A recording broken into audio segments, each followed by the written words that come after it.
Hey, beautiful people, welcome back to my channel. I guess you can call it a podcast. Y'all gotta know that I'm feeling. I hate when people say away some type of way. No, I know how I'm feeling. I am so pissed off right now after watching Ready to Love. And it's not going to be long because I don't give a shit about anything that happened up until this point. And it is the very last 2 minutes of the episode. We're going to talk about some things very briefly. Again, none of this matters, you guys. Like, I feel like they playing in our faces. They don't like each other. None of them. Absolutely none of them. So why are we here? Why is she here, Ike? Why is she here?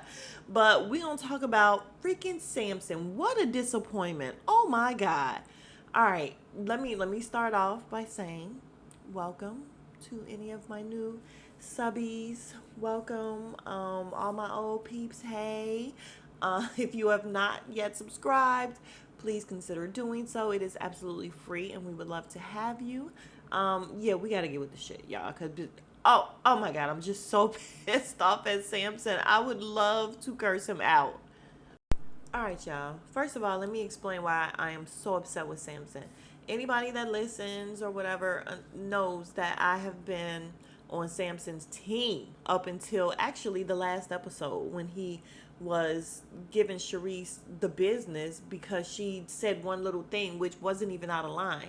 And I think he was so freaking wrong. And I think he was showing his hand. And kudos to Sharice for having discernment and understanding and seeing right through him. This man is not feeling me. He's here to play the game. He's not into me.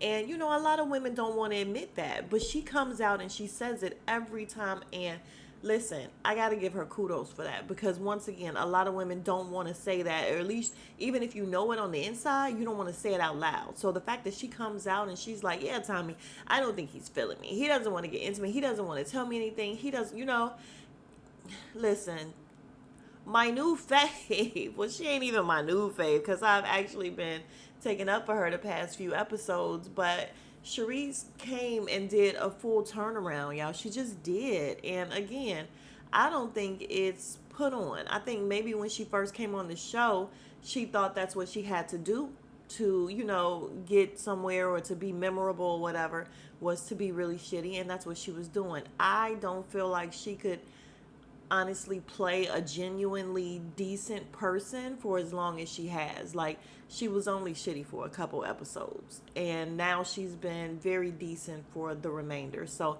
I am going to chalk Sharice up to being a decent person. So all of this that's happening to her, I'm not feeling it. And Sampson, he ain't shit. He ain't shit.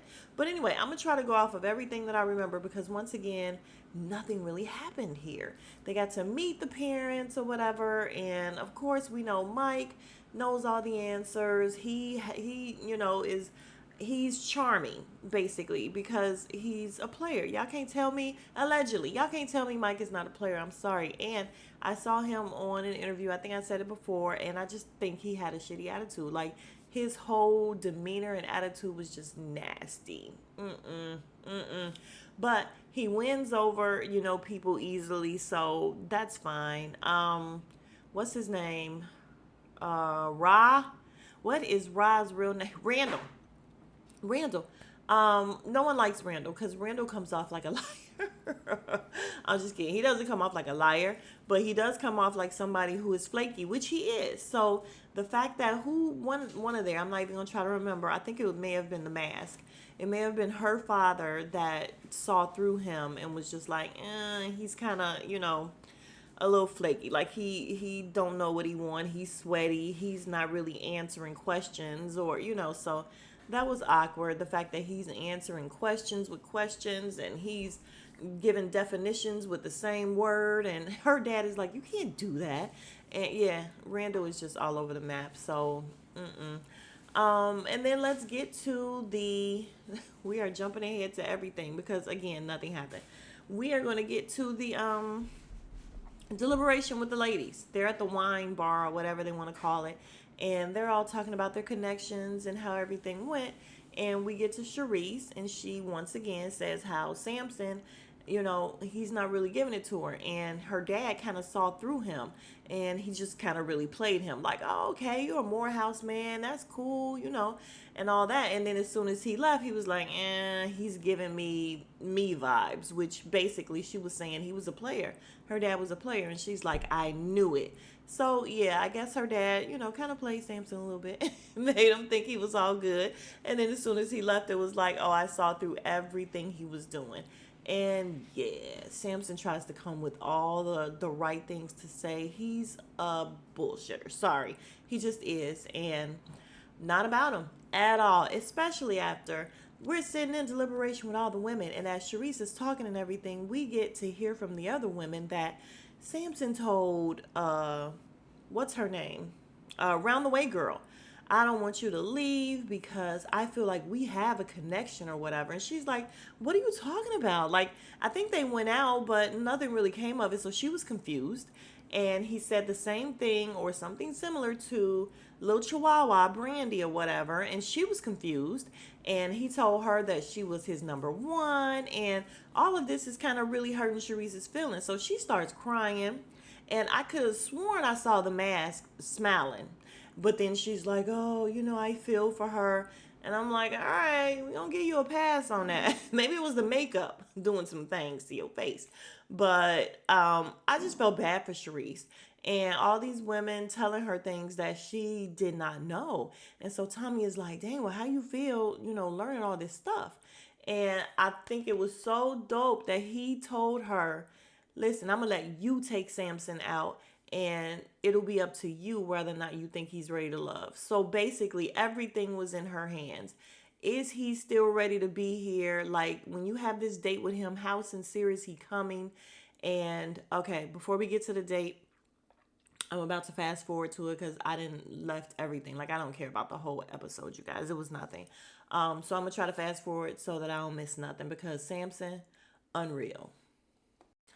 Oh, before I get to that, I do want to say that Around the Way Girl, what we say about her, she is nothing but combative. All she wants to do is argue, argue, argue. They saw, I guess it was her, godmother or something like that. And she just would not shut up. She kept over talking him. She does nothing but want to argue and want to fight. So when they went out on a date, they're having a decent date, and I feel like all she does is grill Swayze full force. She don't do nothing but grill him and ask him interview questions, and like, just have a regular normal conversation. And when he doesn't answer the way she wants him to answer, then she again becomes combative, like, oh, it's like pulling teeth, I can't get anything out of you, this. She don't want to do nothing but fight. So that's not gonna work. It's not gonna work out. So again, I don't even understand why they're here talking about both of them in the confessional, saying how they're on bad terms. I'm sorry, y'all not even together. Y'all just met each other. How y'all on bad terms again? I'm sorry, if I keep being on bad terms with somebody I barely know, you can beat it. Like, why are you here? I'm not gonna keep dealing with somebody I ain't gotta deal with. So again, all of this is just for show. But yeah, Round the Way Girl, I am shocked she is still here. Okay, so when Sampson gets there for the date or whatever, he sits down and he's being phony. Now, I'm calling him super phony because of the way that he acted in the end. Like, you could tell he's putting on this nice guy act, and that is just not him. He's all like, hey, what's happening? Oh, you got on your Run DMC necklace. Oh, okay. And she's like, yeah, telling him about some of the things that the women were saying in deliberation. And he's like, what? Huh? Well, then I have to be more clear about who I'm interested in. And she's like, yeah, because it's me, right? And then he's just looking stupid. And he's like, she's giving me the mean mug. And basically she's questioning my character when it should be the other way around. And I'm like, fuck is you talking about? What did she do that would make you question her character? Besides, once again, the stuff she did the first couple days. Sampson has never let her live it down. He don't like her the same way she said. She's going to say it in a little bit or whatever. No wonder he's not being intimate. He don't even like me. And you could tell because he just let loose on her. He's like, I've never been the one in the confessional. I've never been the one to put my foot in my own mouth, this and that. Yeah, because you are well versed on how to talk and how to act super phony. He's like, yeah, all these people calling you fake and all these issues that people have with you or whatever. If it wasn't for me, you would have been gone. What? Nigga, oh my God. When I tell you, I would just love to cuss him out. Oh, she did so well maintaining her cool. I'm telling you, because the shit that was flying out of his mouth, again, the way he just let it fly, you could tell he did not like her. He don't like her as a person. So why are you here? Why are you smiling at her face, being super phony? What do they win? Honestly. So this fool gets to telling her how Swayze had an issue and Zoe called you fake and kids are not baggage and even your dad said that you are y'all, he hangs on to every little thing someone says and it's real ridiculous. He is real ridiculous. So she's just like, of course trying to talk to him. And he's like, I don't, I don't listen to the negative stuff that they say in deliberation. And she's like, yeah, but the other women, I'm not here to talk about the other women. I'm here to talk about you. Well, it all goes together. The other women said you said some shit. So it all goes together. So stop trying to overtalk me. All he was doing was just like, he just snapped off for no good reason. And she's like, he said something, and she's like, yeah, there's not going to be in us. Oh, he came to talk about us. Well, there's not going to be in us. Oh, really? And he had a little smile on his face. Like, he's like, why would you have your dad come all the way out here? And because even before he came to this date, and I know I'm jumping all over the place, but even before he walked in, he's, in deliberation, not deliberation, in confessional talking. And he's like, yeah, I know that they just met or whatever. However, I just met her father. And so he liked me. Everything should be good. Like, he's so full of himself. He's so sure of himself and full of himself that it's ridiculous. So she's like, he's asking her, well, why would you have your father come out here and meet me? And why are you wasting everybody's time? Whose time is she wasting? Like, she was trying to really get to know you. You weren't giving it up. So, and you don't even really like her. So you're the one wasting time. What are you talking about? Like, he's so full of shit. Oh my God. And so phony, so phony. So she ends up telling him, listen, yeah, there will be no us because you're not ready to love. So I love the way, sorry, I had to go back and look at it again, but I love the way she was just like, when she was telling him that he wasn't ready to love, he said, I'm not getting up and leaving or something, he said. And she's like, well, you are. No, I'm not walking away. She's like, well, you are because you're not ready to love. And I'm like, yes, ma'am. Tell him you can get up and walk away because you're done. You're done here. Thank you for your services. And so he starts eating like a crazy man.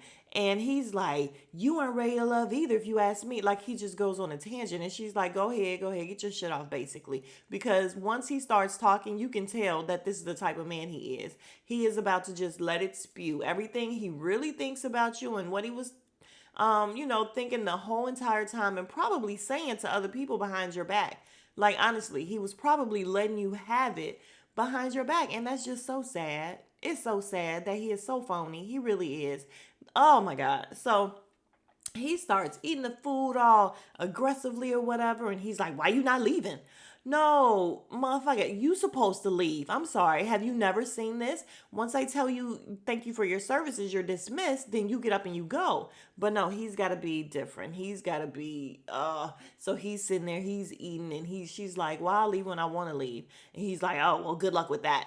And then as she's walking away, she's putting her her cup down at the bar and he's like, "Be blessed" and everything. And fool has the nerve to say in his confessional that he felt like he dodged the bullet. No, sir. I feel like she dodged the bullet because you are full of shit. And too bad she ended up wasting how many weeks or whatever did she waste on this dude? But again, kudos to her for figuring it out early because she's been saying it for the past few episodes now. Listen, he is not talking about anything in actuality. So good thing that she was able to see through it.